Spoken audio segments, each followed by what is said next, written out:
स्वामी समर्थ. मी रोहिणी कोकाटे, रोहिणी लाईफस्टाईलमध्ये तुमचं स्वागत आहे. हा माझा पहिलाच ब्लॉग आहे. मी आजपासून डेली रुटीन शेअर करणार आहे, नवनवीन रेसिपीज शेअर करणार आहे. तुम्हाला आवडल्यास नक्की सबस्क्राईब करा. मला तुमच्या सबस्क्राईबची खूप गरज आहे. आणि व्हिडिओ आवडल्यास लाईक पण करा आणि छान छान कमेंट पण करा. मी 11 गुरुवारचं व्रत करत आहे, स्वामी समर्थांचे 11 गुरुवारचे व्रत करत आहे. माझा हा आज 3रा गुरुवार आहे. मी तुम्हाला आज पूजेची मांडणी कसं करतात ते आज करून दाखवते. आणि व्हिडिओ आवडल्यास नक्की लाईक करा, सबस्क्राईब करा. श्री स्वामी समर्थ. चला तुम्हाला पूजेची मांडणी करून दाखवते. स्वामी समर्थ. चला आपण आता पूजा मांडून घेऊ. जिथे आपण पूजा मांडणार आहे तिथली जागा स्वच्छ पुसून घ्यायचं, रांगोळी काढायची, स्वस्तिक काढून हळदी कुंकू वाहायचं, अक्षदा वाहायचं, नंतर चौरंग किंवा पाट ठेवायचा, त्याच्यावर आपण लाल किंवा पिवळं वस्त्र अंतरायचं. नंतर स्वामींचा फोटो स्वच्छ पुसून ठेवायचा. फोटो असणार नाही असं होणारच नाही, सगळ्यांच्या घरी फोटो असणारच. नंतर मूर्ती ज्याच्या घरी आहे ज्यांच्याकडे मूर्ती आहे त्यांनी स्वामींच्या मूर्तींना पण अभिषेक घालून घ्यायचा. शंख असेल तर स्वामींच्या डाव्या हाताला शंख ठेवायचं, जपमाळ ठेवायची समोर, संकल्प केलेला नारळ ठेवायचा. नारळ आपण पहिल्याच गुरुवारी संकल्प केलेला असतो, नंतर संकल्प करायचा नाही. दिवा आपण आधीच प्रज्वलित करून घेतलाय. कुठली पण पूजा करताना आधी दिवा प्रज्वलित करून घ्यायचा. अग्नीच्या साक्षीनेच पूजेला आपण सुरुवात करतो. नंतर अष्टगंध वाहायचं. विड्याच्या पानावर आपण गणपती म्हणून मी सुपारी ठेवली. तुमच्याकडं गणपतीची मूर्ती असेल तर गणपतीची मूर्ती पण तुम्ही ठेवू शकता. गणपतीच्या मूर्तीला पण हळदी कुंकू अक्षदा वाहायचं. स्वामींना अष्टगंध लावायचं. स्वामींना हळदी कुंकू वाहायचं नाही, अष्टगंध लावायचं. नंतर फूल वाहायचं. घंटी ठेवायची उजव्या हाताला स्वामींच्या. पाणी ठेवायचं, त्याच्यावर फुलपात्र झापून ठेवायचं पाण्यावर. फुलं वाहायची सगळीकडं. नंतर प्रसाद म्हणून तुम्ही खडीसाखर ठेवू शकता. मी अजून स्वयंपाक केला नव्हता म्हणून मी तोपर्यंत खडीसाखरच ठेवली. खडीसाखर पण आपण तुळशीपत्र ठेवायचं. तुळशीपत्राशिवाय नैवेद्य ठेवायचं नाही स्वामींना.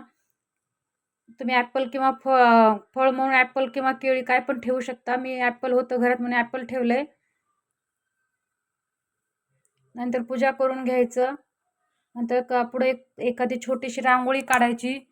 पूजा करताना अखंड नामस्मरण करायचं स्वामींचं. श्री स्वामी समर्थ, श्री स्वामी समर्थ, श्री स्वामी समर्थ, श्री स्वामी समर्थ, श्री स्वामी समर्थ, श्री स्वामी समर्थ.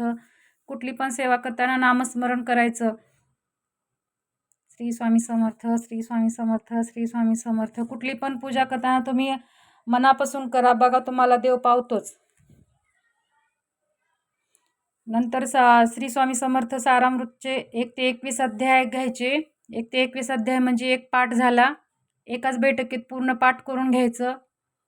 जास्त वेळ नाही लागत एक पाठ करायला. 1 ते 1.5 तास लागतो. नवीन वाचणाऱ्यांना 1.5 तास लागतो. नंतर 11 वेळा जपमाळ करायची. श्री स्वामी समर्थ, श्री स्वामी समर्थ या नावाची जपमाळ करायची. 11 वेळा माळ करायची. एक माळ 11 वेळा करायची. नंतर 11 वेळा तारक मंत्र करायचं.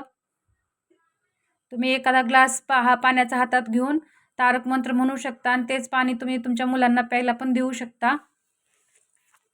तसं केल्यानं चांगलंच आहे आपल्या मुलांसाठी. नंतर जपमाळ करून झाल्यावर आरती करायचं. स्वामी समर्थांची आरती करून घ्यायचं. पूजा आपण सकाळी लवकरच करू शकता. जेवढं लवकर करेल तेवढं चांगलंच आहे. लवकर नाही जमलं तर तुम्ही दुपारी पण ही पूजा करू शकता. फक्त 12 ते 12:30च्या दरम्यान करायची नाही.